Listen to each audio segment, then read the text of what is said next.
Cirque, musique, mais aussi et surtout photo dans ce dernier numéro de la semaine. Restez branchés.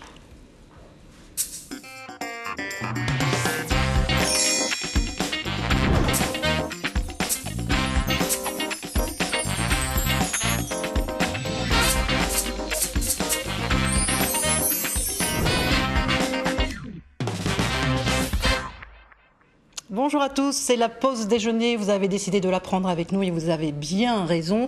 Aujourd'hui, c'est tout le talent d'un photographe de la place que nous allons mettre en lumière, si tant est qu'il soit utile de le présenter. Bonjour Patrick Dancel. Bonjour Presca. Bienvenue. Vos invités sont des proches, des amis? Oui, ma femme Cécile Pintou, photographe également, et Yann Yoro qui a écrit un super bouquin. Dont on parlera dans quelques instants. Bienvenue à vous. Face à vous, le directeur de l'école de cirque de Nouvelle-Calédonie, Stéphane Legrand, bonjour. Bonjour. Enfin, le live de ce vendredi, c'est aussi votre choix, Patrick, puisque nous recevons l'artiste Elisa. Allez, voyons un peu ce que votre regard bleu perçant perçoit derrière votre appareil.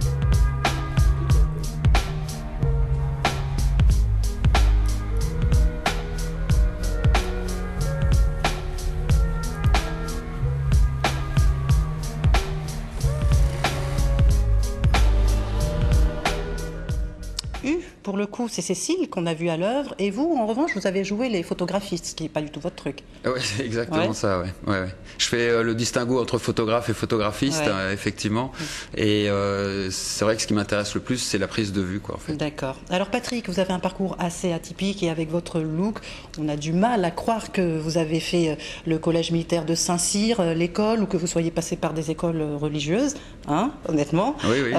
Toujours est-il que la photographie, vous avez baigné dedans depuis tout petit. Oui, c'était dans la famille à travers mon père qui était pilote de chasse mais qui avait des Leica, Rolleiflex et le grand-père aussi paternel qui avait pareil Rolleiflex. D'accord, ok. Alors, vous avez commencé par de la photo de sport, c'est ça? Oui. Ouais.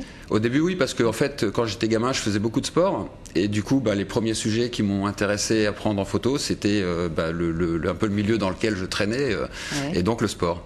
Voilà. Quel type de discipline vous pratiquiez? À l'époque, au début, c'était rugby au puck, puis ensuite football américain. Ah, voilà. Ok. Et en fait, c'est grâce à des ventes de photos de sport à la presse, l'équipe magazine, l'équipe jeune, que je me suis payé mon premier voyage. Alors, comment est-ce que vous avez commencé à vivre de la photo? La photo, j'ai commencé à en vivre il y a 17 ans, à part le coup on avait vendu à la presse, qui avait été un truc isolé, puisque après pendant des années, j'avais même pas pensé à le refaire. Et en fait, il y a 17 ans, avec Cécile, quand on s'est rencontrés, on a fait imprimer une série de cartes postales à notre compte et on a été le vendre dans les rues piétonnes à Tours. On croisait les gens et on leur disait, voilà, je suis photographe, je fais le tour du monde, j'économise pour repartir en voyage, je vendais les cartes postales à l'époque 180 francs. Ce côté un peu... On avait peur de rien, on s'est dit, allez, on peut y arriver. Ouais, c'est ça, c'est la première idée qui est venue en fait. Ok, c'est un coup de bluff, mais du coup, c'est là que vous vous êtes dit, ok, on va vraiment se lancer dans la photo et... On va faire ce qui nous plaît, quoi, vraiment. D'accord, et vous continuez aujourd'hui. Le voyageur que vous êtes se balade un petit peu partout. Un pays facile à photographier comme ça? L'Inde, pour les portraits, les gens ils vous prennent par la main dans la rue et ils vous demandent de les prendre en photo, quoi. Donc c'est assez royal. D'accord. Ouais, à côté de l'altiplano péruvien où on vous jette des cailloux. Ah ouais? Ah ouais, ils aimaient pas trop à l'époque, quand j'y étais, ça remonte à 86, mais en fait, oui, ils aimaient pas trop qu'on les prenne en photo. D'accord. Alors puis, vous vous posez en Nouvelle-Calédonie, il y a quoi? Il y a 4 ans, 4 ans tout juste. Vous avez du coup démarré tout de suite, hein? Oui, on est arrivé ici le 1er mars 2008, le 14 on était patenté et on commençait à vendre les photos. Et dans la foulée, vous avez ouvert une galerie? 4 mois plus tard, on a ouvert la galerie en fait, voilà. Ou d'ailleurs, vous proposez une expo permanente de vos clichés. Voilà. De vos clichés à vous deux? Oui, tout à fait. Ouais. Ok. Quand l'un prend des clichés, est-ce qu'il le soumet à l'autre pour avoir son avis ou... Ouais, bien sûr. Et vous êtes très critiques l'un envers l'autre? On a nos 2 bureaux l'un à côté de l'autre, hein, donc en fait on est toujours en train de regarder sur l'ordi de l'autre ce qu'il est en train de faire et on en parle beaucoup. Ouais, on se parle beaucoup. Oui, bien sûr. Ouais. D'accord. Alors, studio, mode, pub, mariage, vous touchez à tout, avec toujours le même plaisir. Oui. L'essentiel pour moi, c'est de faire de la photo. À partir du moment où je fais de la photo, je suis content. Peu importe ce qu'on me dit souvent, oui, mais les mariages quand même, ça doit être moins amusant que de faire du paysage en voyage, etc. Et en réalité, à partir du moment où j'ai l'appareil photo dans les mains, que je fasse un mariage, que je fasse un reportage de sport ou n'importe quoi, je suis heureux. D'accord. C'est aussi simple que ça. Vous êtes quelqu'un d'entier. Alors, expliquez-nous un petit peu la différence entre un photographe et un photographiste. Oui, alors moi je suis de la vieille école puisque j'ai fait de la diapo couleur pendant 30 ans avec un vieux Nikon FM2 qui est un appareil mécanique, manuel, qui marche sans pile. Et en fait, à ce moment-là, on apprenait à bien cadrer dès le départ parce que l'idée, c'était simple, c'est que les labos photos professionnels qui auraient pu faire des retouches ou du recadrage sur mes photos me coûtait plus cher que ce que moi je vendais mes photos à mes clients derrière, donc c'était impossible de jouer à travers ça. Et donc l'idée, ça a été toujours de cadrer nickel à la prise de vue. Ouais, puis autant bien faire tout de suite. Hein. Voilà, donc après 30 ans d'habitude comme ça, quand on passe au numérique, parce que ça fait 5-7 ans qu'on est passé au numérique, il y a des habitudes qui disparaissent pas, quoi, en fait. Ok, donc vous êtes en train de dire quoi? Que vous ne retouchez jamais vos photos? Il y a quelques photos qui sont retouchées, ce qu'on appelle des photos en HDR, et ça c'est très, très spécial, mais bon, c'est exceptionnel qu'on en fasse des images de ce genre-là, et par principe, le reste de mes images sont ni recadrées ni retouchées. Oui. Ah ouais, vous faites pareil, Cécile? Oui, on est obligé de rajouter un peu de lumière sur les photos avant de les imprimer. Donc on est obligé, en quelque sorte, de les retoucher. Ça, c'est certain. Après, le mot retoucher, on s'entend, quoi, parce que... Voilà. Bien sûr. Mais il faut mettre de la lumière et du contraste parce que l'appareil photo va pas forcément te donner ce que tu as vu avec tes yeux. L'imprimante, elle a souvent une dominante, soit jaune, soit... Enfin, il faut que ce soit bien... C'est un métier. On les verra dans quelques instants, vos photographies à vous aussi, et vous êtes très doués. Merci. Après Ciné Circus et Scout Circus, l'atelier création de l'école de cirque de Nouvelle-Calédonie présente cette fois Atomic Circus, spectacle à découvrir de toute urgence au Théâtre de Lille, ce soir à 20h et samedi, dimanche à 18h. Les 2 premières soirées étaient full, complet. Autant vous dire qu'il va falloir vous précipiter pour réserver. Dans quel monde nous transportez-vous cette fois, Stéphane Legrand? Alors cette année, on a choisi un peu l'univers d'un laboratoire où il y a des savants et des chimistes. Ils sont bien désaxés quand même, quoi. Donc ils sont 8 sur scène. Donc on a 4 savants fous, on a la femme de ménage, on a le technicien et on a l'équipe administrative, la directrice et son adjointe. Ok, ça doit vous plaire ça, les savants fous, Yann. Je ne sais pas pourquoi.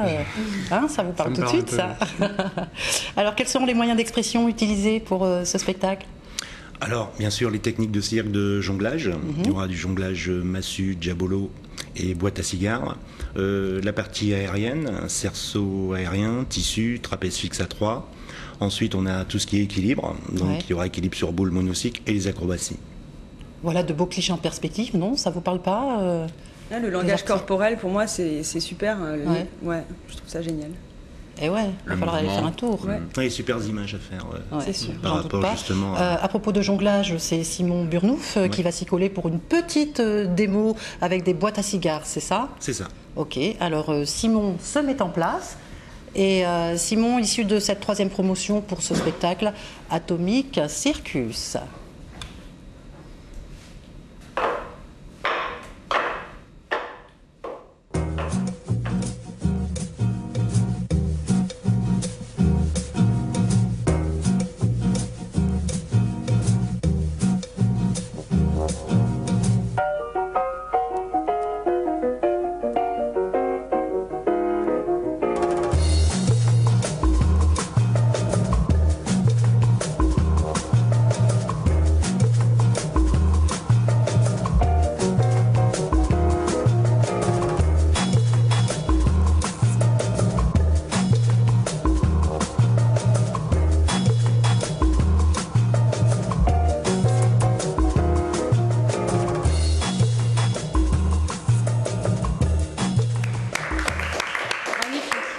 Merci beaucoup, Simon. Ça a l'air facile comme ça, mais alors pas du tout. Les éléments qui volent, ça va super vite. Très physique.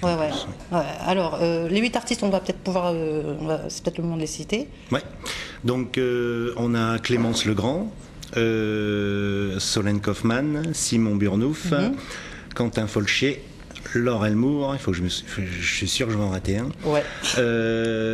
Camille Bontou et Camille Battaglia. C'est bon, je les ai tous là. D'accord. Alors ce spectacle d'une durée d'1 heure, ils l'ont préparé sur une année. C'est le principe même du mode de fonctionnement de l'atelier création de l'école, c'est ça? Oui, c'est ça. C'est-à-dire on prend les jeunes sur 2 ans. Hein, première année création, deuxième année diffusion, même à l'international, Fidji, Vanuatu ou Australie.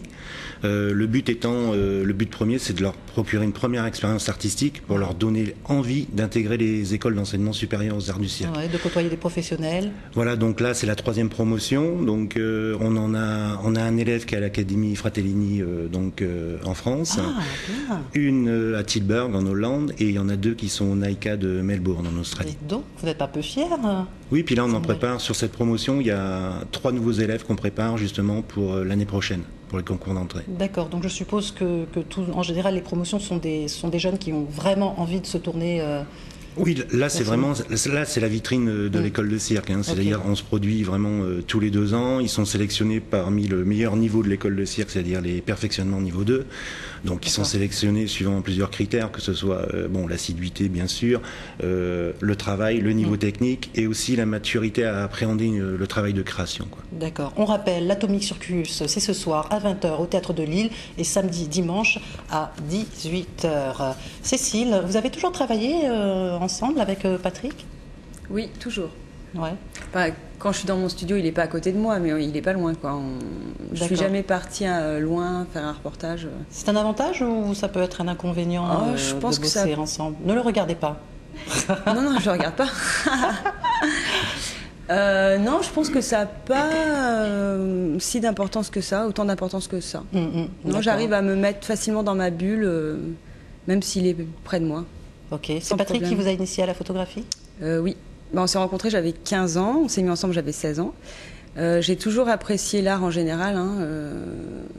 Si je ne l'avais pas rencontré, je pense que j'aurais fait quelque chose là-dedans, ou peut-être avec les enfants, parce que j'aime beaucoup les enfants aussi. Mais non, sinon, c'est vrai que le studio, c'est nouveau pour moi. Ça fait 4 ans que j'en fais seulement. Ouais. Et j'ai un rapport avec les gens qui est très intense, c'est assez particulier, quoi. Ça se voit. On se retrouve dans une pièce seule et ce qui est essentiel pour moi, c'est qu'ils se sentent bien, quoi, que ça se voit sur les photos. Ouais, ça se voit, vraiment. Que ce soit pas figé. Alors, au vu des clichés qui défilent, on a compris que vous étiez plutôt portrait.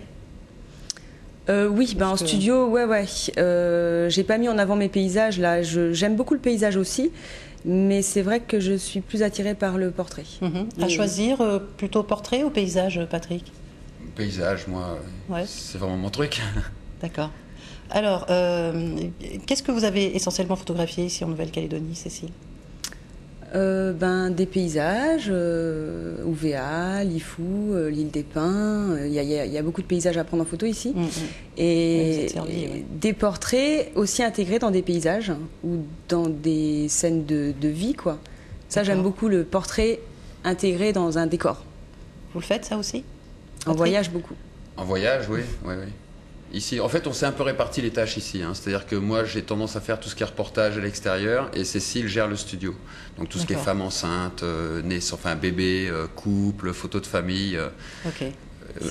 Plus mode et pub, c'est elle qui s'y colle. Alors, vous avez fait pas mal d'autoportraits qui sont juste sublimes, pour qu'on se balade un peu sur le réseau social, on le voit. J'ai toujours pensé que ça devait être compliqué de se prendre en photo, mais là, vous prouvez complètement le contraire, quoi. Ouais, non, j'aime bien me voir. C'est comme si j'étais quelqu'un d'autre quand je me prenais en photo. Enfin, comment dire, c'est comme si c'était pas moi, en fait. C'est pas de l'égocentrisme ou quoi. Je trouve ça intéressant je crois qu'il y a quelque chose à faire là-dedans, justement, dans l'autoportrait. Ouais. D'accord, c'est une voie qui vous intéresse et qui... Ouais, pourquoi pas, Vous pourriez l'enseigner à des gens qui ont envie d'être pris en photo, de leur dire, voilà, on va essayer de faire un autoportrait, prends l'appareil et... Ouais, ça peut être même une thérapie, ça peut être rigolo, mais il y a pas mal de filles qui le font comme à main. Il y en a qui sont à l'aise à faire ça, pas mal de jeunes filles qui font ça, là, justement. Moi, j'aime bien. D'accord. La photo, Yann, vous en faites ou pas? Je laisse aux professionnels. D'accord, c'est pas votre truc. Stéphane, la photo? Ah, du tout, non. Alors, moi, je suis carrément... non, je sais pas... Nouvelle technologie, même ordi, tout ça, j'ai très du mal. Téléphone aussi. Pourtant, c'est la passion numéro 1 des Français, la photo. C'est vrai? Ouais. C'est le hobby préféré des Français. D'accord. Quand vous vous baladez, quand vous voyagez, vous avez toujours un appareil en bandoulière? Ah oui, en voyage, oui. En voyage, oui, mais ici, moins du coup, parce que comme on travaille, on travaille beaucoup la majorité du temps. Quand on sort, on se dit bon, on va laisser l'appareil à la maison, quoi. Justement, on fait un break. D'accord. Allez, à propos de break, faisons-en un, si vous voulez bien. Le break musical, c'est le live du vendredi. C'est parti. Et ce live nous a été gentiment proposé par Patrick Dancel. Elisa qui va nous interpréter une composition Ran Cold. Elisa, c'est une amie à vous aussi? C'est une amie, ouais. Qui a une super voix. D'accord. Vous allez voir ça tout de suite, il faut juste écouter sa voix. Et c'est une super poseuse aussi, parce qu'elle a beaucoup posé pour moi, Elisa. C'est vrai? Ah oui. Ok, très bien. Eh bien, Elisa, on va vous écouter. Je vous en prie, installez-vous. Ok, on va en profiter pour vous poser une petite question. J'ai envie de vous demander votre meilleur souvenir photo, Patrick. Meilleur souvenir photo. Si je vous pose la question comme ça. C'est difficile parce qu'il y en a tellement. Il y a 29 ans de voyage derrière tout ça, plein de rencontres. Mais c'est moi. Oui, vous auriez pu dire Cécile, là. Mais il n'y a que moi qui la prends en photo, Cécile. Ouais. C'est un truc entre nous. Ouais. Attention. Ok. Vous le prenez aussi en photo, Patrick? Justement, par rapport à l'autoportrait, je fais beaucoup d'autoportraits aussi parce que il aime pas être pris en photo. Qu'on me prenne en photo. Et voilà. Après, j'ai ma fille qui aime ça, donc je la prends aussi pas mal en photo. Qui est très belle, votre fille. Très expressive. Allez, c'est Elisa qui nous interprète Ran Cold.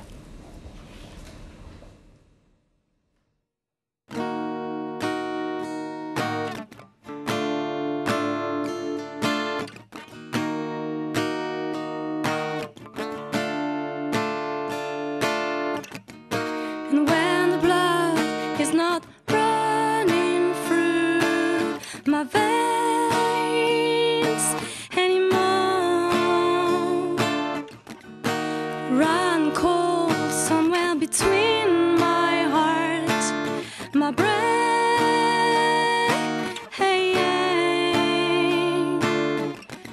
Don't want my heart to be changing so.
My voice for the last time, let it resound on the faces, roll and break on the cliffs, fragile and solid as the waves, and only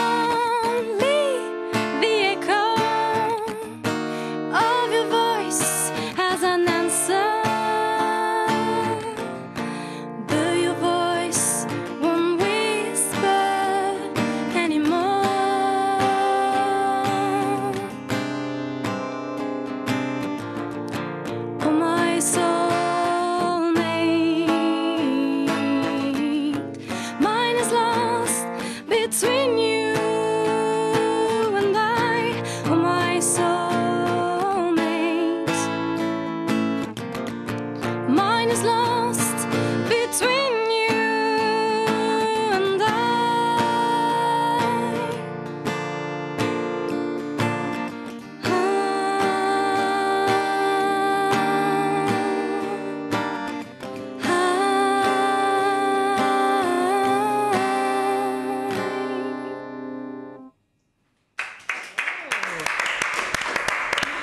Merci Elisa. Rejoignez-nous, Run Cold. C'était une composition d'Elisa qui fait partie du duo Cinnamon.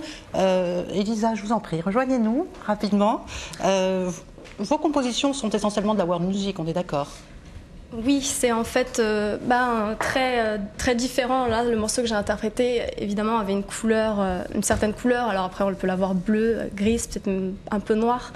On a des morceaux très diversifiés. Donc là, en fait, c'est une de mes compositions. Mais autrement, je travaille également donc, avec Maxime d'Assonville en duo dans Cinnamon. D'accord. Il faudra revenir tous les deux pour un autre live. Merci beaucoup. Très volontiers, merci. 28 secondes en 2012, voilà un livre dont on parle de plus en plus. Vous en êtes l'auteur, Yann Ureau. Vous posez une réflexion sur l'être et le devenir. Avant d'en parler, je propose que l'on plonge dans l'univers de cet auteur. Bande-annonce.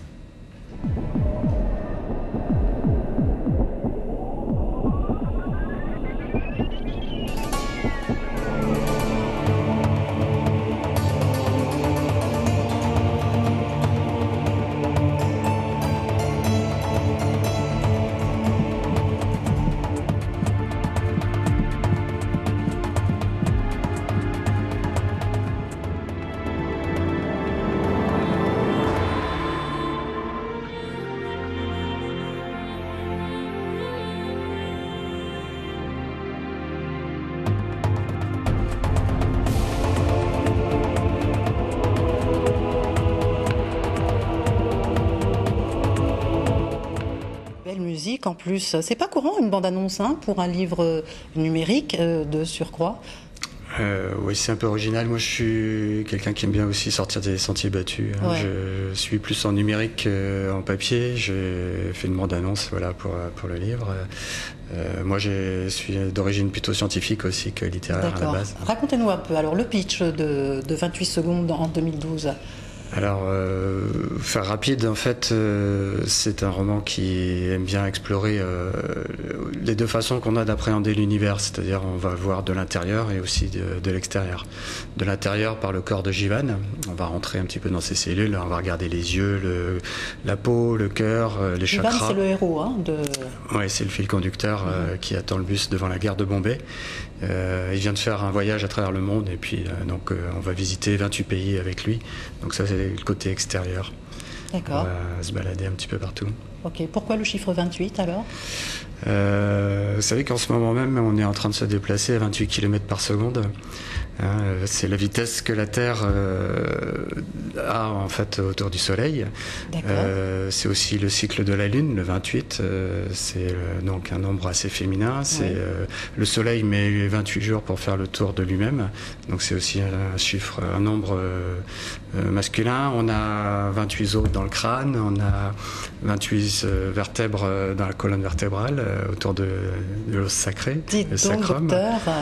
On a 28 os dans une main, on a 28 phalanges solaires et linéaires, et quand on les réunit, on est en communication avec le divin. C'est votre chiffre préféré ou pas? C'est devenu un nombre très important dans ma vie. Alors, 28 secondes en 2012, c'est le deuxième tome qui ne saurait tarder à sortir, prévu courant octobre, je crois. Vous êtes en train de le finaliser. Le voilà, le premier tome. Alors là, on le montre en papier, mais c'est vrai qu'il est consultable sur Internet, bien sûr. Quel est le message, c'est tant est qu'il n'y en ait qu'un, que vous voulez faire passer C'est un message d'amour, c'est un roman qui parle beaucoup d'amour, et puis en même temps c'est un roman sur la prise de conscience. Je veux faire comprendre, ou essayer de faire comprendre qu'on est des êtres merveilleux, que ce soit par l'intérieur ou par l'extérieur, que ce soit notre organisme ou notre âme, on a beaucoup de choses à découvrir là-dessus. D'accord. Tome 1, 14 secondes, bien sûr, et puis tome 2, les 14 autres secondes. À chaque seconde, un pays différent. Pourquoi? Il y a une explication à ça? J'aime bien ce qui bouge. J'aime bien faire des clichés aussi, des instantanés de la planète. C'est un petit peu l'idée, comme le film 24 heures autour du monde de la BBC. Puis ça rejoint la photographie. Alors je me suis aperçu, on s'est aperçu avec Patrick, on parlait un petit peu des mêmes endroits. Il y a le salar de l'altiplano bolivien, il y a les ruines mayas du Yucatan, il y a la cité interdite de Pékin, on va même au Tibet, enfin voilà. Vous l'avez lu le livre, je l'ai Patrick? dévoré, je m'étais pris un peu à l'avance pour être sûr de l'avoir lu avant l'émission, je l'ai dévoré en 3 jours. Et hier soir, il m'a envoyé une des secondes de la deuxième partie, là où il parle de finance aussi. C'est très intéressant. Vous en êtes ressorti comment de cette lecture? Je me sens plus intelligent. Non. Ah oui, c'est pas mal. Non, mais pour ça vaut le coup. C'est déjà ça de gagner. Alors, le deuxième tome est en passe de se terminer, je disais. Qu'est-ce qui va se passer? Je peux pas dévoiler la fin. Derrière ça, et je sais pas, le projet d'un film peut-être, pourquoi pas, parce qu'il cartonne bien, il fonctionne très très bien votre livre. Hein. Il va être traduit en 28 langues. Si j'ai... Oui, 28 langues. Bah oui, quand même. L'idée, moi j'aimerais beaucoup. Bon là, je suis en train de travailler sur les dernières pages, donc c'est un grand régal. Ça fait comme 5 ans que j'y suis. Et puis, oui, pourquoi pas un épisode de 28 épisodes télé, ou alors des films. Où il y a plein de choses à faire. D'accord. Très très rapidement, je voudrais savoir quel regard vous portez sur la vie aujourd'hui. Sur la vie, sur le monde. Ouais, je trouve qu'on est beaucoup dans l'illusion matérielle. Bon, je suis désolé, la télé en fait partie un petit peu de ce jeu-là. C'est pour ça que vous êtes là, mon ami. Il faut jouer sur tout. Mais on est beaucoup trompé, je crois, sur la façon dont on devrait réellement vivre. D'accord. Oui. Ok, très bien. C'est bien à consommer sans aucune modération. Voilà, moi je me jette. Vous l'avez lu, vous le conseillez. Et il suffit d'aller sur votre site yannuro.com. Voilà. C'est ça. Oui, voilà. Il y a tous les liens. Et puis on peut l'avoir aussi en papier. Blanche, c'est le moment. Merci beaucoup, Yann Nuro. Un petit mot sur la fameuse expo coréenne à laquelle vous avez participé, In Bed, dans un lit. Oui. Comment est-ce que ça a été perçu? Vous avez repris le cliché de Yoko Ono et de John Lennon. En 69, ils râlaient contre la guerre du Vietnam. Ils avaient fait des bed-in, une série de bed-in. Exact. Et vous avez râlé contre quoi alors? Alors nous, on a râlé contre la guerre économique. En fait, l'idée, c'était de râler contre la guerre économique et expliquer aux gens qu'il fallait absolument abroger la loi du 3 janvier 1973, qui fait que tout notre fric qui part dans les banques privées. C'est-à-dire qu'aujourd'hui, on vit beaucoup plus mal que ce qu'on pourrait vivre. Très bien. Il faut que les gens se réveillent. J'ai créé une page sur Facebook, facebook.com/on se réveille, sans accent, petite lettre, et allez voir, il y a plein d'infos. Ok, tout le monde se réveille, ça tombe bien, c'est le début du week-end. Merci à tous d'avoir accepté cette invitation. On vous souhaite un excellent week-end et on se retrouve lundi. Les soldes vont commencer demain. On en parle dès lundi. Merci.